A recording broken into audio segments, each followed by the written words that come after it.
Hey, good afternoon to you. 5:06 now, News Talk 105.9 WMAL, where we are making sense of the news. Coming up, we'll get into some of the details of Hunter Biden's testimony today. Seeing reports now that Hunter Biden will be doing some public testimony as well soon. We'll bring you details as we get them. You can join us at 888-630-9625, 888-630-WMAL. Also, I've got updates for you on Joe Biden's physical this morning. They have released the results. Those are ahead. 888-630-9625, the number here. Yeah, Biden, one of the few events that appears on his schedule in advance is that he will be visiting the United States southern border tomorrow, at the same time that Donald Trump is. And in fact, the White House received some questions today about this.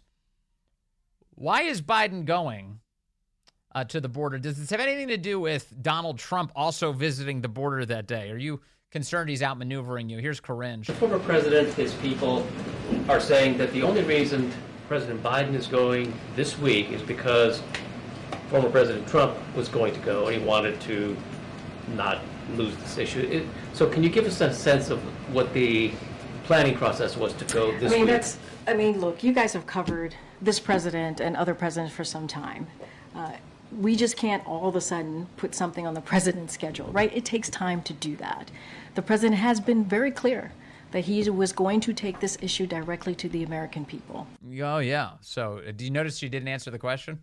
You know, so they asked, like, wait a second, is he only doing this because Trump's going? Look, the president's been very, very, very clear that he's going to take this issue directly to the American people. It sounds like this is just a campaign stunt, and this is a massive liability for you guys, and you're trying to resolve it. What do you say to people, though, who think that this is just an election year stunt? Finally caring about the border after it's been a problem for the last 3 years. Yeah, what is it? This is an election year stunt. He's finally caring about the border after it's been a huge problem for the last 3 years. Here's what I would say. On the first day of this president administration, he put out a comprehensive immigration. Of this present administration? Is that what she said? On the first day of this president administration. Of this president administration. Oh, that's far better. He put out a comprehensive immigration policy to deal with this issue. He did that on the first day. That was his first piece of legislation. It was amnesty. It was literally an invitation for people to illegally cross into the country. He's like, people are pouring across the border. This very week, we have video from Fox News where illegal immigrants are pouring in, and they're saying that they much prefer Biden to Trump, and they're so grateful that Biden's president, and they can only do this because Joe Biden made it happen. I would hope the American people would see how serious this president was or is about fixing this issue. Oh, we've seen it. We've seen how serious he is about fixing this issue. So that's the latest from the White House on this subject of him going to the border. What a clown show. What a complete clown show.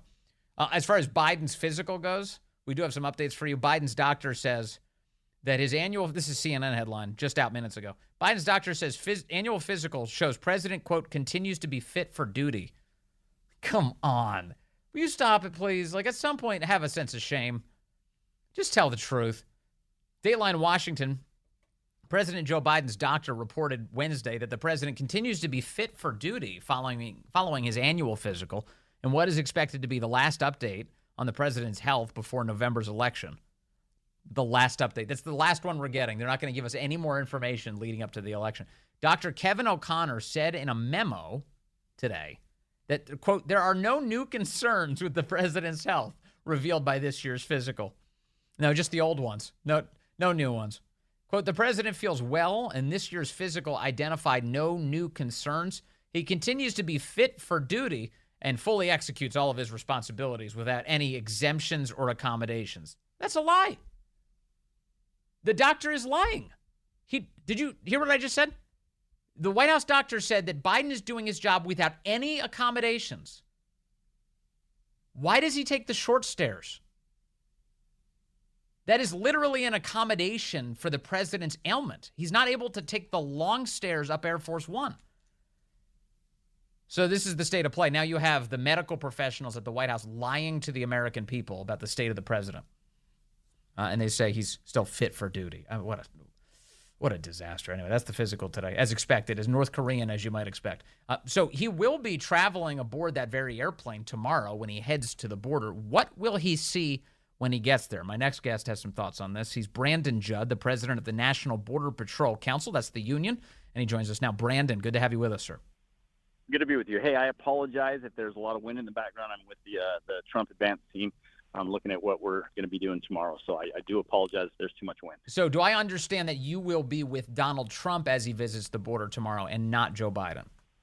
I will. I will be giving President Trump a briefing on what he's going to see out here, how he can expand upon his insanely successful policies, what he did. And look, to answer your question, what is Biden going to see? He's going to see absolutely nothing. And just to give you an example, so that we're not using rhetoric, 3 days ago, Brownsville had 12 apprehensions. 2 days ago, Brownsville had 0 apprehensions. Yesterday, Brownsville had 22 apprehensions. President Trump is coming out to a place that had several hundred apprehensions every single day. It's crazy to think that he is going to go to the border to see a chaos that he created, but he's not going to see anything. He could have gone to San Diego. He could have gone to Tucson. He could have gone to El Paso. He could have come to Eagle Pass, and he would have been able to get a good idea of what is exactly going on. Instead, he's going to a very safe district, the district that voted for him overwhelmingly, and he's not going to see absolutely anything. And if you're not willing to come out and see what a problem looks like, you're never going to be willing to come up with a solution. So Trump is going to go to Eagle Pass, Texas, which is where I believe you are right now. Is that right? It is. Yes. Okay, so you're in Eagle Pass, and he's going specifically, as I understand it, to Shelby Park. That's the location where Greg Abbott and the state of Texas has actually assembled some border barriers, and it's the very same location where Joe Biden has ordered many of the Border Patrol agents that you know to cut through the razor wire there to allow more people to come into the country.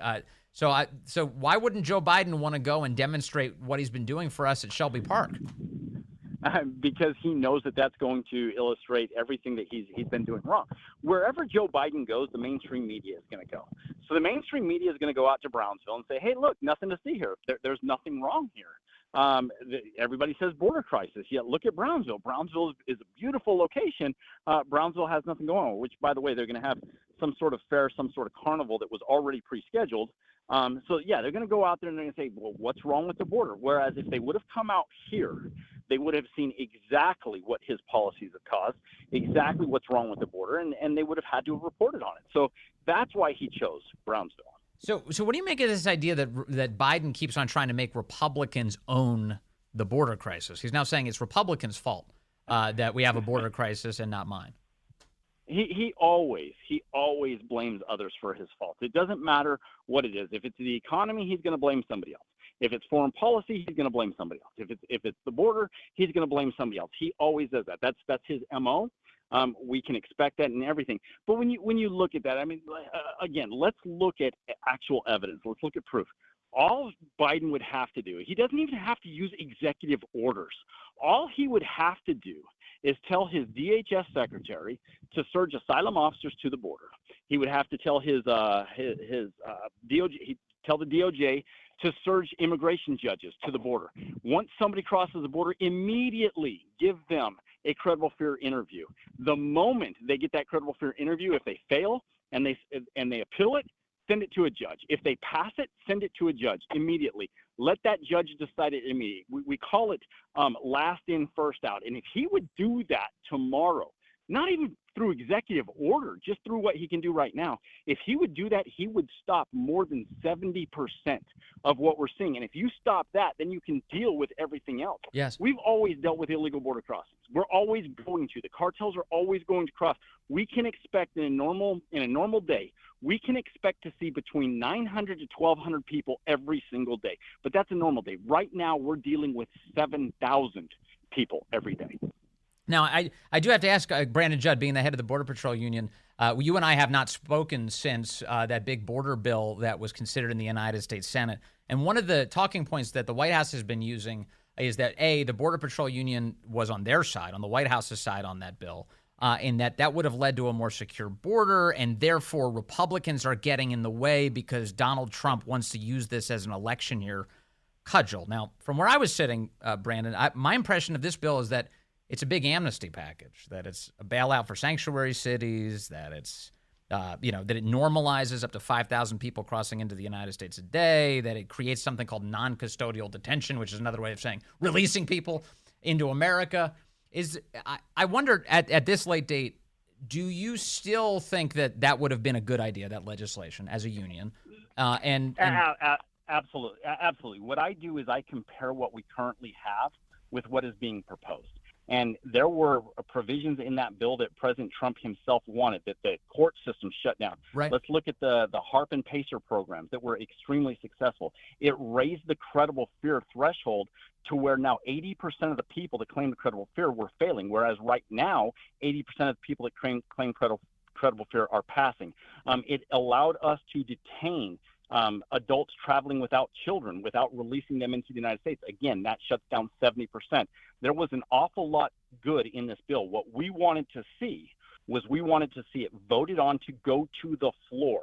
If you don't support a bill, you don't get it to go to the floor to where you can make amendments to the bill. Now, let's be clear. Biden had nothing to do with this bill. Absolutely nothing. I know Senator Sinema extremely well. I know Senator Langford extremely well. Biden had nothing to do with this bill. It was very, very shrewd individuals that recognized that there are key provisions that if we would have gotten, it would have tied the hands of a bad president and enhanced a good president. Now, I have to address this whole 5,000. Yeah. I realize that that's a talking point that a lot of people are using. I'm not saying that you're using that, but I know that I've heard it many, many, many times. The fact of the matter is that 5,000, what that is it is a trigger for emergency action, which we do not have in our current laws. We normalized 12,000 apprehensions in the month of December. That's a lot higher than 5,000. Right. But with all of the other provisions, we would never even get to 5,000 apprehensions. Go ahead. No, I take your word. I completely understand what you're saying. But so 5,000 a day would have been the trigger point that would have added new authorities to lock things down even further. I understand that.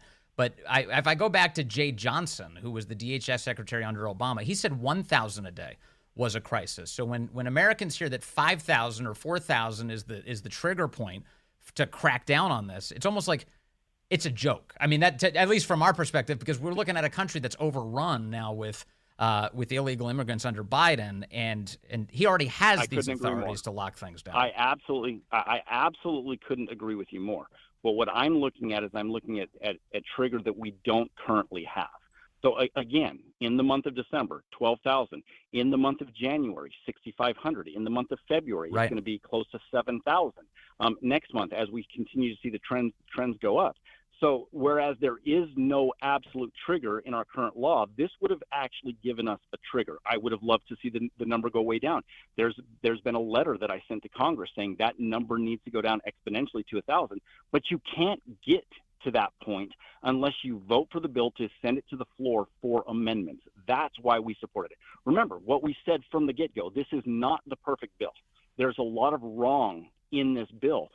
Fix that through the amendment process, but you can't get there if you don't support it. Yeah, well, you'll be standing next to a guy who did oppose it yesterday, but I know in the end your goal is to secure this border. I don't doubt your intention there, and I'm very grateful as always, Brandon, for you joining us today to talk about that. Best of luck tomorrow as you engage in trying to get the ship right in America. We've got a real problem, and you're right at the front lines. Thank you, sir. Really appreciate it. For the phones, I've got Steve calling in from Washington, D.C. Line 3. Steve, you're on the Vince Coglianese Show. Hello, sir. Hi, can you hear me? Yeah, I hear you. Great, Steve. Go ahead, sir. Oh, wow. That wasn't as long as I thought it'd be.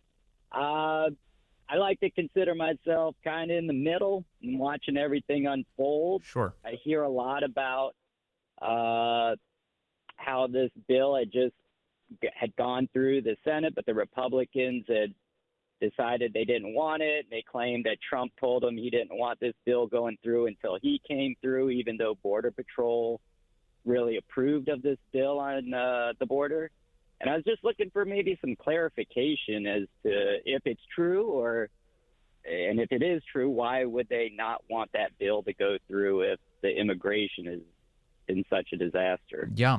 So we just heard from Brandon Judd, the head of the Border Patrol Union. Yeah. And as you correctly point out, the Border Patrol Union did endorse this bill. Now, what I didn't hear at the time, and I just heard now from Brandon Judd, is apparently their endorsement came with a massive caveat. They wanted the bill amended to change all sorts of bad things that were in it. They wanted the process to start, to pass through the Senate, to go to the House, and begin being subjected to an amendment process. I hadn't heard that before, so he told us that today. And so in a sense, they wanted that bill to be a vehicle.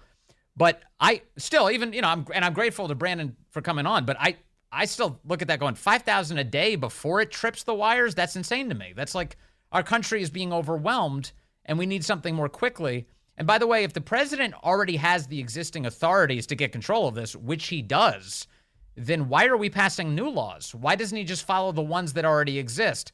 And the answer to that is, I'm still not satisfied about this bill. In addition to this thing would speed up work permits. It would have given a huge bailout to sanctuary cities, lots of money so that they could continue to bring in illegal immigrants. It would have established something called non-custodial detention, releasing more illegals into the country.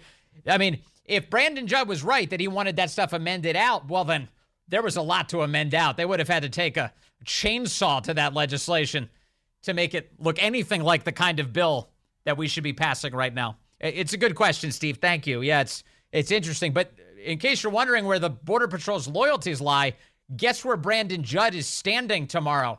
Next to Donald Trump, who did oppose that bill for the right reasons, not for electoral nonsense, but because it was bad for America. Hey, good afternoon to you. 5:35 here, News Talk 105.9 WMAL, where we are making sense of the news, and there's a lot of it today. Breaking news this afternoon, the Supreme Court will review President Trump's claim that he is immune from prosecution by Jack Smith because he was president of the United States conducting official acts in that role, and that Jack Smith can't prosecute him for that. The Supreme Court will hear the arguments there. It's a big deal. The oral argument is set to take place the week of April 22nd, according to the Washington Post. That's 2 months from now, which means that this trial is further delayed, gets closer to the election, gets pushed perhaps beyond it, and the left's hopes of election meddling are fading increasingly as this gets battled out in court. So we'll bring you updates as they come. A lot of breaking news this afternoon, but there you go. The Supreme Court will hear the immunity case. Meanwhile, in terms of legal trouble, there's also Hunter Biden. Hunter Biden appeared before the United States Congress today, did a deposition for hours on end. Among the people asking him questions, my next guest, Congressman Pat Fallon from Texas, is a member of the House Oversight Committee, had a chance to question Hunter today. Congressman, good to have you with us. Thank you, sir. Vince, how are you doing, sir? I'm good, and I know it was an exhausting day, so I'm grateful for you being here. Give us your top-line takeaways, if you will.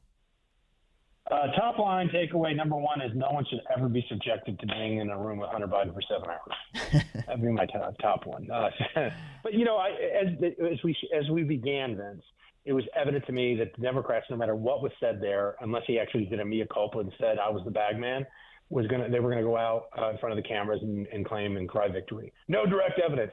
What do you think this guy's going to do? He's going to actually admit that he did these things? Of course he's not. He's going to obfuscate. But it's partially a court of public opinion as far as a rational, reasonable, objective mind. What would you think if X? And so there were some interesting takeaways, one of which was he did admit that he would call his father when he was with business associates, and he would put him on speakerphone. He said that might have happened 20, 30 times. He didn't think that was a lot because over the course of doing business for 10 years, under his explanation, he said, that's only 2 or 3 times a year. That's very normal. My father just called in to say hello. So then when I directly questioned him, I said, so you think that's normal? I see a very ugly pattern where you have people like Yelena Baturina gives you and your business partners $3.5 million. She ends up having dinner with the then vice president. Same thing with Knez Rashikev from Kazakhstan, another corrupt oligarch. He gives your partner $142,300. Your partner buys a Porsche for you for that exact same amount the very next day. And your partner testifies he didn't really know why he ever got the money. Then you've got Vanan Pazarski executive in Burisma, another corrupt energy firm in Ukraine. They're paying you $65,000 a month for 5 years was the original deal. And then they have dinner with your father at Cafe Milano. Jonathan Lee, Access, pays you. And he said, oh, no, I never got any Chinese money. We said, what about Jonathan Lee? He gave you $250,000. Oh, no. See, Vince, that was a loan. Did you ever repay the loan? Well, no, I sold that company that took on the loan. And, so just playing these games with splitting hairs, and they can never explain substantively what he did other than, quote unquote, provide corporate governance and advice. So as I understand it, though, I mean, to your point about all the phone calls, Hunter Biden comes into this today. We saw an opening statement where he denies that his father was involved in his business in any way.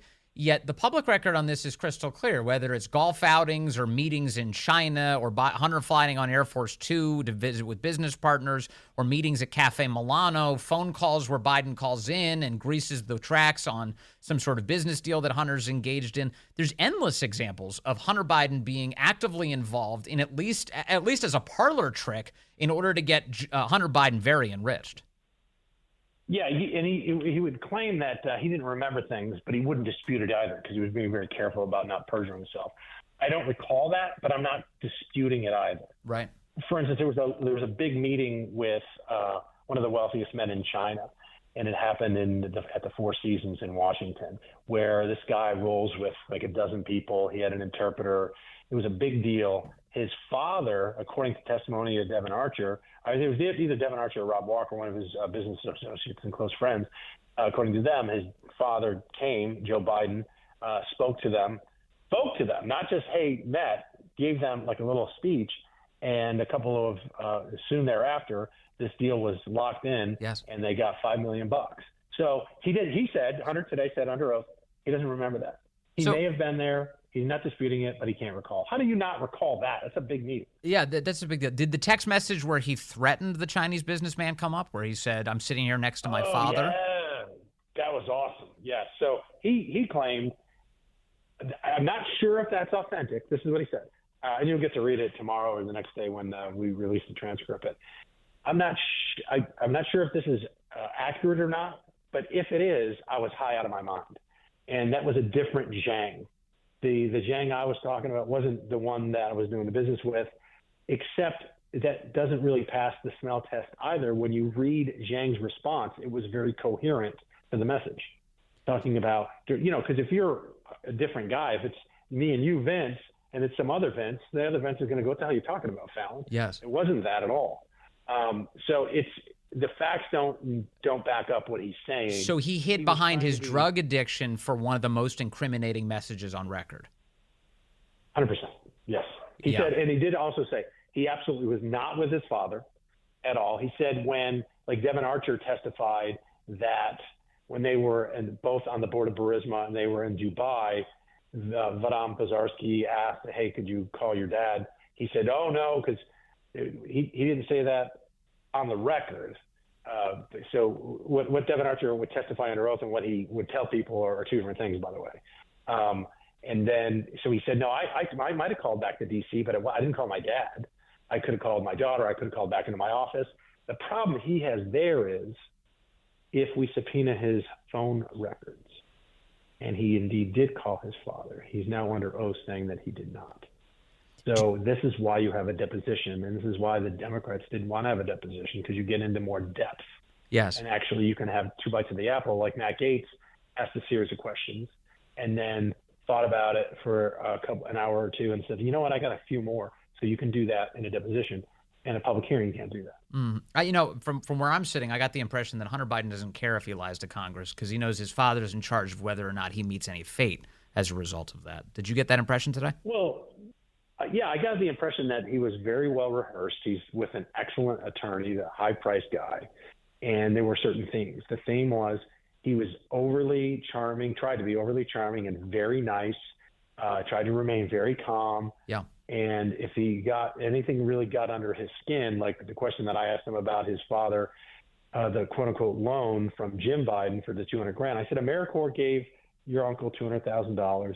Then your uncle that same day gave your dad $200,000. Well, I have no knowledge of that. I said, well, you saw it in the press, did you not? And then he did admit, yes, I was aware of it in the press. I said, well, why didn't your father just prove to us that he originally did loan that money? That's not hard. It's $200,000. It's not something you have a wheelbarrow of pennies. You either cut a check or you wire it. Where's the proof? And then he really got mad about, well, what about Trump? Oh, my goodness. So yeah, he didn't want to answer the question. Did I imagine questions about who the big guy was came up today, given that it was in his email? Yeah. He said no knowledge that his dad was the big guy. And then he even said, like, I never referred to my dad as the chairman, because in one of the other emails he said the chairman. And then we produced emails from his business partners that said, you know, that he was referring to his dad as the chairman, right? They were conferring, and he said, well, that I wasn't in that chain. I wasn't in that email chain. So unbelievable. It's just unbelievable. It's so brazen. Oh, and then here's the other thing, too. He was throwing Tony Bobulinski and some other folks under the bus as they're a bunch of lying crooks. You're doing business with them all. All these guys that are in trouble in one degree or another were all people you work with. So, you know, it's kind of like the pot calling the kettle black. So what he wants to do is don't believe anything anybody testified to except me and my Uncle Jim. Yeah. And you know what? Let's be honest, Vince. If Hunter, Jim, and Joe keep their mouths shut, I don't know if they'll ever be convicted of anything, because he was the bad man. That's why you set up these layers to begin with. Well, you'd think for his dad. Yeah, I mean, you'd think that if he's telling the truth, he would actually go out of his way to help the committee hold Tony Bobulinski accountable. Bobulinski lied to you. He lied to Congress in sworn testimony. I'm going to give you all the evidence you need to support that. Hunter Biden, I guess, today probably didn't volunteer that, did he? He did not. And then he was pressed by Matt Gaetz about paying for his dad's household expenses. And he dismissed that as, of course, wouldn't you take your dad out to dinner? Wouldn't you buy your dad a gift? And that's not what Gaetz was saying. He's not saying the normal course of living. He's saying, did you pay like repeated expenses? Did you pay for renovations? Because again, if you're a crook and you had a half a brain, what if he just provided his dad a debit card, which has been an accusation that's out there? I'm not saying that I have proof of that, but it's real easy if it's Hunter Biden's debit card and he gives it to his dad and his dad rings hundreds of thousands of dollars of expenses onto it and neither of them say anything, they could get away with it. Yes. It's hard to find that stuff sometimes. Yeah, that's right. But also the definition of what it means to accept a bribe, or like the idea that if Joe Biden is doing anything in an official capacity that's enriching his son, it doesn't actually matter if Joe Biden derives any monetary benefit from that at all. That is totally unethical and a violation of the law. Yeah, and like for instance, he was saying like there was a meeting he had in Florida with a Chinese businessman who they exchanged gifts. And Hunter claimed that, yeah, we gave him a very expensive bottle of scotch and he gave me a diamond. But he said the diamond wasn't worth anything. How do you know that? Well, I gave it to my uncle and he said he got it checked out and it wasn't worth anything, so he threw it away. That's their story. That doesn't mean that it's true. He wants to accept that. He wants us to accept that because I'm under oath that they can't be lying. Well, where's the diamond? You just threw it out? I would have reported it to the police and said, here's what was given to me. Here's the evidence. And then you have it on record that it was worthless. We don't know if he went up to New York City and sold it for $100,000. We just don't have any knowledge of that. We're just supposed to take him at his word. It's so crazy. They did.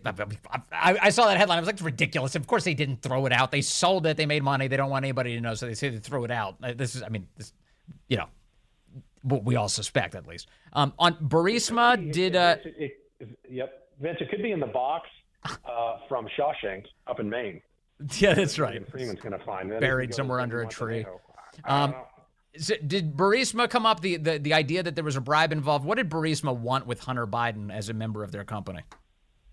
He said, and I quote, he was providing them corporate governance. I mean, I can't even say that without laughing. He said he had no experience at all in the energy sector, but he kept saying, like, he read his resume off and how impressive it was, and he goes, I would hold this up against any of yours as to why Burisma hired him. Oh, come on. But then when he was asked by Harriet Hagman, well, were you using drugs and alcohol? Were you abusing alcohol at the time in 2014? Were you an addict then? Did you disclose that to the board? Did you have a fiduciary duty to disclose that to Burisma? And he got really upset with that, and he wouldn't want to answer, and his lawyer piped in. But the gist of it was, yes. Then he said, well, I was a high-functioning addict. Uh-huh. So they hired a high-functioning addict that had never been to Ukraine, still to this day never been to Ukraine, has no experience at all in the energy sector. And they hired him because of his corporate governance and paid him $65,000 a month. Maybe it was because his dad was the vice president, and possibly maybe it was because his dad and as his part of his portfolio with the Biden administration, oversaw Ukraine. And maybe it was because his dad got Viktor Shokin fired, who was investigating his son's boss, Zlochevsky, who once he was fired, Zlochevsky has never been investigated to this day.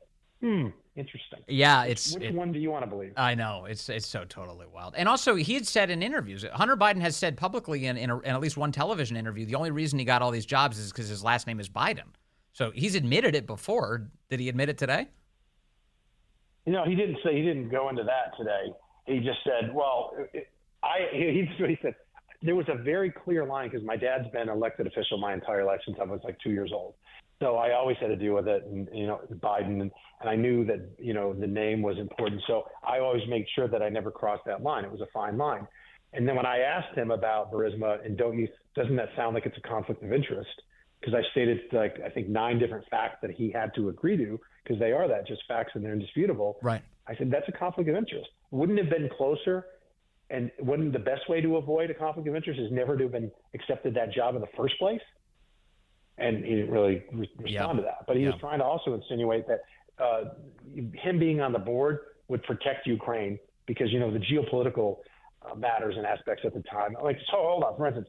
So Vladimir Putin wasn't going to invade Ukraine because Burisma was paying you $65,000 a month? That's ridiculous. I know. Vladimir Putin never invaded Ukraine until your dad was president, by the way. Yeah, that's exactly right. Before I let you go, Pat Fallon, and again, thank you for joining us after that grueling many-hour deposition with Hunter Biden. I understand that you had a weird exchange with, at least a humorous one with Eric Swalwell today. Is that true? Yeah, so he's ham-fisting and grandstanding at the beginning, right? So we're just about to start the deposition, and he's not even sitting at the main table, and he pipes in and says that he's demanding a transcript be released as soon as possible. It's just grandstanding because we had already agreed with the Democrats that transcript was going to get released somewhere between 24 and 36 hours from the end of the testimony. It was ridiculous. And then that's established. And then he says very snarkily, well, is the transcript going to be released in English or Russian? So then I said, because he was breaking the protocol anyway, and decorum, and I said, no, for you, it'll be released in Chinese. He didn't say another word after He that. did say another word. That's hilarious. Good for you, Congressman Pat Fallon, the man. Thank you very much. Good to talk to you today, sir, and really appreciate that time. See you, brother. Good to talk to you. All right. My thanks again to Congressman Pat Fallon stepping out of that meeting with Hunter Biden today. Transcript coming soon in English. We'll dig through it when we see it. Let you know what else we find. And again, the breaking news this afternoon, the Supreme Court is going to hear Trump's immunity claims in this big Jack Smith election meddling case going on. The Washington Post says the Supreme Court will review Donald Trump's unprecedented claim that he is shielded from prosecution for actions taken while in office. Official actions while in office is what Trump is saying, further delaying the former president's D.C. trial on charges of conspiring to overturn his 2020 election loss to remain in power. Of course, no special counsel in place to prosecute the left for all of its election meddling, election rigging at all. Although the Supreme Court is set to take up a case soon on all of to have oral arguments on Joe Biden and company censoring the American public by way of the big tech companies. So, at least there's some of that going on. And then speaking of the out-of-control United States Department of Justice, tomorrow here on the Vince Coglianese Show, we're going to have a journalist from the Blaze, Steve Baker, is going to be on with us. Steve has been notified that he has to surrender to the federal government this Friday, allegedly for crimes that he committed while covering the events of January 6, 2021 as a reporter. What crime? They won't tell him. They're not going to tell him until Friday when he turns himself in for an unspecified crime. It is totally out of control. We will talk to Steve tomorrow on this very subject. The great one, Mark Levin, up next right here on WMAL.